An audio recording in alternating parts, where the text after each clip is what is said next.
Hi to all, welcome back to our channel. మన ఛానల్లో విష్ణు నివాసం నుంచి కాళహస్తికి వెళ్ళిన వీడియో అనేది మీతో నేను షేర్ చేశాను కదా. ఆ వీడియో తర్వాత కంటిన్యూషనే ఈ వీడియో. సో ఇక్కడ మేము కాళహస్తి నుంచి డైరెక్ట్గా బస్సులో వచ్చి తిరుపతి బస్ స్టాండ్లో దిగిపోయాము. ఇక్కడ నుంచి డైరెక్ట్గా పద్మావతి అమ్మవారి టెంపుల్కి అయితే డైరెక్ట్ ఆటోలో రీచ్ అయిపోయాము. ఇక్కడికి వచ్చేసరికి ఎగ్జాక్ట్గా టైం అయితే 12 o'clock అయింది. సో ఇక్కడ క్రౌడ్ చూసారు కదా, ఎంత క్రౌడ్ ఉందో. అమ్మవారికి ఎనీ టైం ఏ టైంలో వచ్చినా సరే ఇంత క్రౌడే ఉంటుందండి ఈ అమ్మవారికి. సో ఇంకా మేము 50 రూపీస్ టికెట్ తీసుకుని ఇక్కడ అమ్మవారికి నేను 3 కమల పువ్వులు అయితే తీసుకుని లైన్లోకి అయితే ఎంటర్ అయిపోయామండి. ఇలా లైన్లో కొంచెం లోపలికి వెళ్ళిన తర్వాత 3 రూమ్స్లో ఉన్నాయి. రూమ్స్లో పెట్టేశాడనమాట జనాలందరినీ కూడా. అమ్మవారికి ఏదో పూజలు అవుతున్నట్టున్నాయి. సో అందుకని ఈ జనాలందరినీ ఆపాడు. ఆపిన తర్వాత ఒకేసారి రిలీజ్ చేసాడనమాట. అంటే ఒక రూమ్ని వదిలితే తగిన రూమ్ వాళ్ళు కూడా గేట్లు తీసేసి వచ్చేసారు. ఒకేసారి తోపులాట్లు అయింది. సో ఆ తోపులాట్లో చిన్నది మేము కూడా ఇదయ్యి మా హస్బెండ్ స్పెట్స్ ఇరిగిపోయి, సో ఫైనల్గా దర్శనం అయితే మాకు చాలా చాలా బాగా అయింది. అమ్మవారి దర్శనము చాలా బాగా చూసాము అమ్మవారిని అయితే.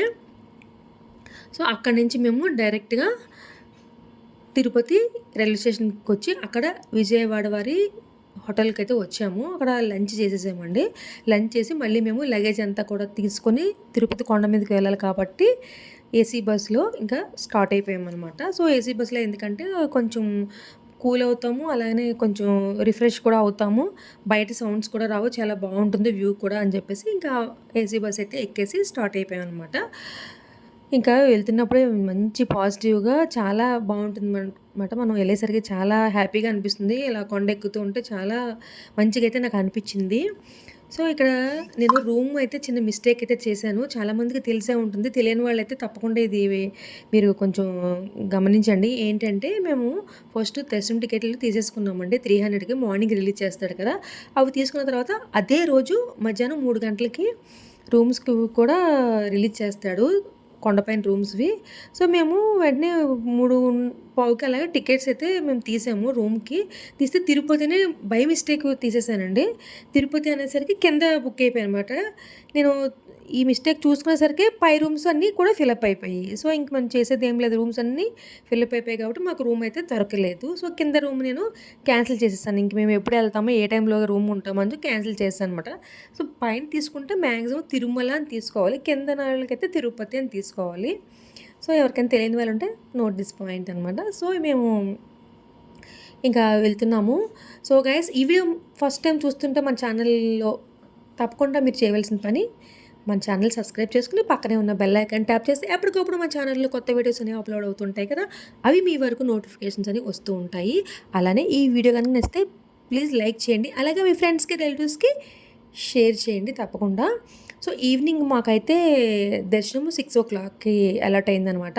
రూమ్ అయితే చెప్పాను కదా రూమ్ లేదండి. ఇప్పుడు మేము బస్ దిగిన వెంటనే సిఆర్ ఆఫీస్ దగ్గరకి అయితే నేను వెళ్ళాలి. సో కండక్టర్కి ఆల్రెడీ నేను చెప్పుంచాను అనమాట.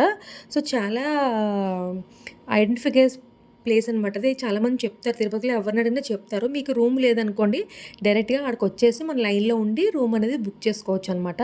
కొంతమందికి దర్శనం టికెట్స్ అయిపోతాయి కానీ రూమ్ దొరకదు. లేదు 2 లేవనుకున్న వాళ్ళు చక్కగా ఫ్రీ లైన్లోనే వెళ్ళిపోవచ్చు, లాకర్స్లోని మనం లగేజ్ పెట్టుకోవచ్చు, లేదంటే ఇలాగా సిఆర్ఓ ఆఫీస్కి వచ్చి మనం రూమ్ అనేది బుక్ చేసుకోవచ్చు. సో అంత టైం లేదు, అప్పటికప్పుడు ప్లాన్ చేసుకున్నాము తిరుపతి ట్రిప్ అన్న వాళ్ళకి ఇది మంచి సజెషన్ అనమాట. అలా వెళ్ళొచ్చు. లేదంటే మనకి ఇలాగ ముందుగానే ఒక 2 months బిఫోర్ మనకి టీటీడీ దేవస్థానంలో మనకి రిలీజ్ చేస్తాడు ఫస్ట్ దర్శనం టికెట్స్. అదే రోజు రూమ్స్ టికెట్స్ కూడా మనకి రిలీజ్ చేస్తాడనమాట. సో మాకు రూమ్ లేనందువల్ల కొంచెం చిన్న టెన్షన్ అయితే ఉంది. ఎందుకంటే లగేజ్ అది మనం పెట్టుకొని ఫ్రెష్ అయ్యి దర్శనానికి అయితే ఈజీగా వెళ్ళొచ్చు కదా, రూమ్ లేదు కదా, ఏం చేద్దామా అని చూస్తున్నాను. ఇంకేది దొరకకపోతే లాకర్ అనేది ఉంటుంది కదా, ఫస్ట్ లాకర్ తీసుకుందాంలే అని చెప్పేసి ఇంకైతే నేను అనుకుంటున్నాను, చూడాలి మరి. సో ఇంకా బస్సు మేము దిగిపోయి మా హస్బెండ్ ఇక్కడ నేను టీ తాగుతా అన్నారు ఇక్కడ హోటల్లో. సో ఆయన ఇక్కడ ఉంచేసి నేను ఇక్కడ వాకబుల్ అనమాట, కొంచెం పైకైతే వెళ్ళాలి. ఇలాగా పైకైతే వచ్చి ఇక్కడ సిఆర్ఓ ఆఫీస్కి వచ్చాను. ఇక్కడ రూమ్స్ ఇస్తున్నారంటే లైన్స్ ఉన్నాయండి. ఇక్కడ కూడా రూమ్ దగ్గర కూడా చాలా లైన్స్ అయితే ఉన్నాయి. చూసారు కదా, రోజు ఒక 4-5 ఉన్నాయి. సో లైన్లో అయితే నుంచున్నాను. నిజంగా ఇది కూడా ఒక లక్ అనుకోవాలి. నేను రూమ్ బుక్ అయిన తర్వాత నా తర్వాత ఒక 5 మెంబర్స్‌కి ఇంకా రూమ్ లేవనేసారు. మర్నాడు మార్నింగే అని చెప్పారండి. పాపం చాలామంది డిసప్పాయింట్ అయితే వెళ్లారు. చాలా బాధ అనిపించింది నాకైతే. అంటే పిల్లలతోని, పెద్దవాళ్ళతో వస్తారు కదా! రూమ్స్ ఉంటే కొంచెం రిలాక్స్ అవుతారు. వాళ్ళు కూడా రెస్ట్ చేసుకున్నట్టు ఉంటుంది కదా! ప్రైవసీ కూడా ఉంటుంది పాపం అని చెప్పేసి చాలా బాధపడ్డాం.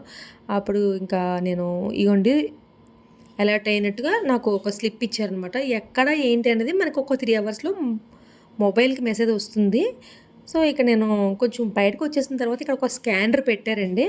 ఎవరికైనా ఈ స్లిప్ పెట్టి అక్కడ స్కానర్ మనం స్కాన్ చేస్తే మనకి రూమ్ ఎక్కడ అలర్ట్ అయిందో తెలుస్తుందనమాట. 1 అవర్, 2 అవర్స్ తర్వాత ఇక్కడ స్కాన్ చేసేసుకోవడమే. మనకి మొబైల్‌కి రాకపోయినా ఇందులో తెలిసిపోతుంది ఎక్కడ అలర్ట్ అయింది అని చెప్పి సప్తగిర, నారాయణ సన్నిధ ఎక్కడ ఇట్లా అన్నీ అలర్ట్ అయిందని తెలిసిపోతుందనమాట. సో, ఇక్కడి నుంచి నేను లాకర్ చూద్దాము అని జెప్పేసి నేనింకా వచ్చాననమాట. 3 అవర్స్ తర్వాత అన్నారు కదా! ఈ 3 అవర్స్ మేము ఎక్కడ వెయిట్ చేస్తాము? లాకర్ తీసుకుంటే అట్‌లీస్ట్ లగేజ్ అందులో పెట్టుకొని కళ్యాణ కట్టుకెళ్ళి మా హస్బెండ్ గుండది చేయించుకోవచ్చు. నేను కూడా కత్తెరలు ఇవ్వచ్చు కదా! అని ప్లాన్ చేసి లాకర్ దగ్గరకైతే వచ్చాననమాట. ఇదిగోండి ఇక్కడ. సో, లోపలికి వెళ్తే ఒక 15 మినిట్స్‌లో మాకు లాకర్ అయితే దొరికింది. కాకపోతే లాకర్ దొరికిన తర్వాత మళ్ళీ నేను మా హస్బెండ్ దగ్గరికెళ్ళి ఇద్దరం కలిసి వచ్చి లగేజ్ అది పట్టుకొని లాకర్‌లోని సూట్ కేస్ పెడితే సూట్ కేస్ అయితే వెళ్ళలేదండి. ఎందుకంటే లాకర్ చిన్నది, సూట్ కేస్ పెద్దదయిపోయింది. సో, మళ్ళీ నేను లాకర్ వాళ్ళ దగ్గరికెళ్ళి లాకర్ ఎక్స్‌చేంజ్ పెట్టి పెద్ద లాకర్ తీసుకున్నాను. సో, దానిలోకైతే సూట్ కేస్ అయితే వెళ్ళిపోయింది. చిన్న లాకర్ తాళం అయితే నేను వేసేసి ఇచ్చేసాను. అందులో చిన్న లగేజ్ అయితే ఉండిపోయింది మాది. సో, అది వేరే వాళ్ళకి ఇచ్చేసారు. సో, ఆయనేమో తాళం పట్టుకొని ఎక్కడికో వెళ్ళిపోయారు. చిన్న ఇదైతే కంగారైతే అయింది. ఫైనల్‌గా అతనైతే వచ్చారు. మళ్ళీ మా లగేజ్ అయితే మాకు రీచ్ అయిపోయింది. సో, ఇంక మేము కళ్యాణ కట్ట దగ్గరికి వెళ్ళి మా హస్బెండ్ అయితే ఇక్కడ గుండెది చేయించుకున్నా. నేను కూడా కత్తెరలు ఇచ్చేసి ఫ్రెష్ అయిపోయి ఇక్కడ టిఫిన్ చేయడానికైతే వచ్చాము. దర్శనం 6 కదా! ఇక 7 అవుతుంది టైము. మళ్ళీ మాకు 4 అవర్స్ అలా పట్టచ్చేమో మళ్ళీ టిఫిన్ చేసేద్దామని చెప్పేసి టిఫిన్ చేసేసి ఇంకా లైన్ దగ్గరికి వెళ్దామని వెళ్తుండగా మాకు మళ్ళీ మెసేజ్ వచ్చిందండి. రూమ్ అలర్ట్ అయిపోయింది. మీరు వెంటనే రూమ్ తీసుకోవాలి. లేదంటే రూమ్ క్యాన్సిల్ అయిపోతుందని చెప్పేసి. ఇంక వెంటనే నేను క్యాబ్ బుక్ చేసి ఆ క్యాబ్‌లోనే రూమ్ దగ్గరికి వెళ్ళి లగేజ్ పెట్టేసి దర్శనానికైతే వచ్చేసామనమాట. పైన ఏదో కొండ మీద చాలా డబ్బులు తీసుకుంటున్నారండి క్యాబ్స్‌కి అది చాలా చాలా ఎక్కువగా తీసుకుంటున్నారు. ఇంక మరి తప్పేది లేదు. టైం అయిపోతుంది దర్శనానికి లేట్ అయిపోతుంది దర్శనం అవ్వదని చెప్పేసి కంగారులో ఇంక నేను క్యాబ్ 300 బుక్ చేసేసుకున్నాను. సో, ఇదిగోండి మాక్సిమం నేను లోపలికి లైన్‌లోకి వెళ్తూ 300 దాంట్లో ఇంతవరకు అయితే వీడియో అయితే తీశాను. దర్శనం అయితే చాలా చాలా బాగా అయింది. 2 అవర్స్‌లో అయిపోయింది. ఫస్ట్ టైం నేను తిరుపతి వెళ్ళిన ఇంత టైంలో నాకు 2½ అవర్స్‌లో దర్శనం అవ్వడం అనేది ఫస్ట్ టైం అనమాట. సో, ఇంకా నెక్స్ట్ డే వీడియో అనేది నెక్స్ట్ కంటిన్యూ అవుతుంది. నేను నెక్స్ట్ డే మార్నింగ్ కూడా ఇక్కడ తిరుపతిలోనే ఉంటాము కదా! సో, ఆ వీడియో అనేది కంటిన్యూ చేస్తాను. ఇంకా నైట్ మాకు 2½ అవర్స్‌లో దర్శనం అయిపోయింది కాబట్టి ఇంక మేము రూమ్‌కైతే మేము ఇప్పుడు రీచ్ అయిపోతున్నాం అనమాట. క్యాబ్‌కి ఫోన్ చేశాను. Thank you for watching my channel. By by.